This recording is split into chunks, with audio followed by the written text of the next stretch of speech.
Somewhere over the rainbow, birds fly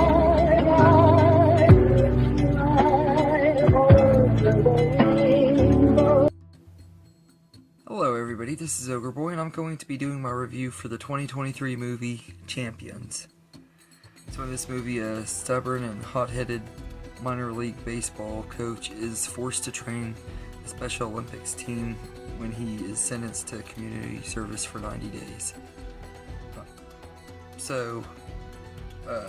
This movie is great. I absolutely loved this movie. Woody Harrelson is just absolutely amazing in this movie as this basketball coach and everything, and they did a good job at making him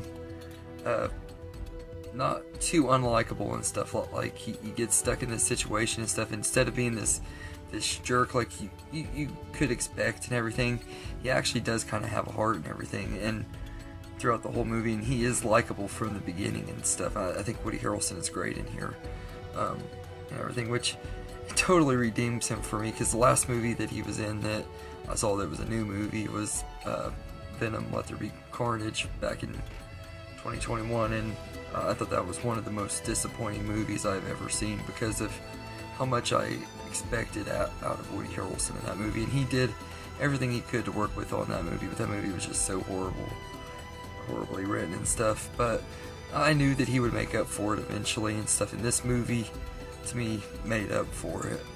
I thought he was great. The supporting cast are all great too. Most of them are actors and actresses I had never seen before, the ones that are on the Special Olympics team and stuff. But I grew up around people with disabilities and stuff and everything. I have my own disabilities and everything, so I know people that are like every single one of those characters and stuff in this movie and everything. I've met people that are like every single one of those characters, and they did such a great job at bringing their characters to life and stuff, and they did a great job playing their characters, and they were very well casted and everything. I think all of the characters were really lovable and everything. Each and every one of them had their own moments to shine, which I thought was awesome and everything. Although I think that Johnny and Constantino have the most memorable moments and stuff. Johnny gets the biggest character arc, I think, out of all of them. He's one that's the brother of the woman that Woody Harrelson's character is dating and everything. I think that he does a really great job and everything. But Constantino, she is just absolutely hilarious, and I knew just from the trailers that she was going to steal the show and everything. And she doesn't really do a lot in this movie. She just is mostly there to be kind of a jokester, and so she kind of jokes and stuff, although she does motivate the team and stuff at times too. But she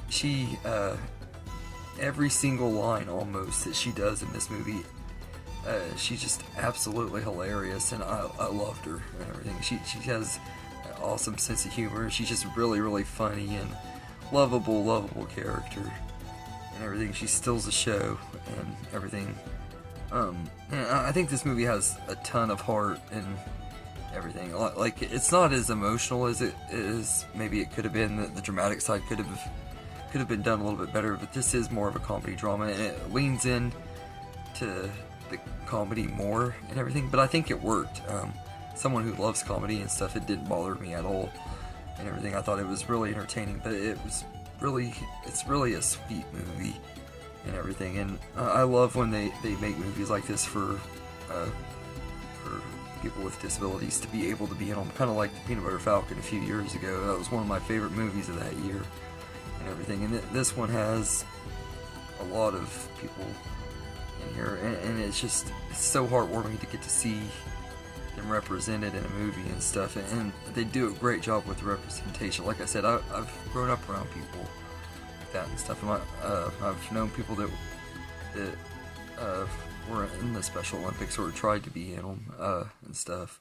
So I mean, I think they did a great job with what they were trying to do with this movie, and the overall end of the story where we get to the end of it and they finally have their basketball game, and the way it ends, it's just, it could have bit heartbreaking, but instead they went the heartwarming route, and it just works great. And maybe it is a little bit overly sentimental and stuff, but as I've said before, I'm an overly sentimental dude, so it worked for me, and everything. I love it when movies do that, though, when they really pull at the heartstrings and stuff too. So it is, like I said, it is kind of predictable, though. Like, pretty much every single box that you could think of for this type of movie is checked and everything. They don't go out of their way to stand out and be something different or anything, but for what this movie is, it's exactly what I wanted and needed it to be. Like, it met every single bit of my expectations from the trailers. I remember when it came out, I saw the trailers and I was like, man, that movie looks really good. I know I'm going to love it. It's probably going to be one of my favorites of the year. And it took me forever to see it because I kind of had forgotten about it. It kind of just came and went and everything. And it wasn't a huge box office success or anything, I don't think. It might have been profitable, but I don't know how good it did, to be honest with you. But I know it wasn't out for very long, so I don't think it was like a huge hit or anything. But I've had so much going on this year, I kind of just forgotten about it, and I was looking through movies of the year that I'd missed to go through, and this was one of them, and I'm so glad I finally got to see it, because this movie is just absolutely great. It's easily one of the best movies of the year. It's in my top 10 for sure, maybe even top 5. Everything. I know we'll be seeing it pretty high on my ranking list whenever I get around to doing it. I still got a lot of movies to watch before I get there, so that ranking list probably won't be for at least a few more weeks, but yeah, this is a really good movie and everything. I absolutely love it. So yeah, I think it's great, and like I said, it has tons of heart and humor, and it's easily one of the most underrated movies of the year, and one of the most satisfying ones too, because like I said, everything that I thought I was going to expect out of this movie is exactly what I got, and I couldn't ask for really anything else with it. It didn't go beyond my expectations, which is fine though. It was exactly what I wanted it to be and everything. So I highly recommend it. If you like fun movies that pull at your heartstrings and stuff, you're gonna love this movie. It's really good and everything, and it's a really entertaining movie. I highly recommend it. So I'd go as far to say that I'd give Champions a 9.5 out of 10. It almost gets a 10, but I don't know why. I'm trying to not give 10 out of 10s to everything that I love and everything, but this one does come pretty close to 1 and everything. But it's a really great movie, and I highly recommend it, especially if you're a fan of Woody Harrelson. He's amazing in this movie, but like I said, he's not even the standout. A lot of the characters on the team and stuff, they're the real standouts and the real heart of the movie and everything, but it works really great, so I highly recommend it. So anyway, let me know in the comments what you think of Champions, and I hope you enjoyed this video, and have a good day, everybody.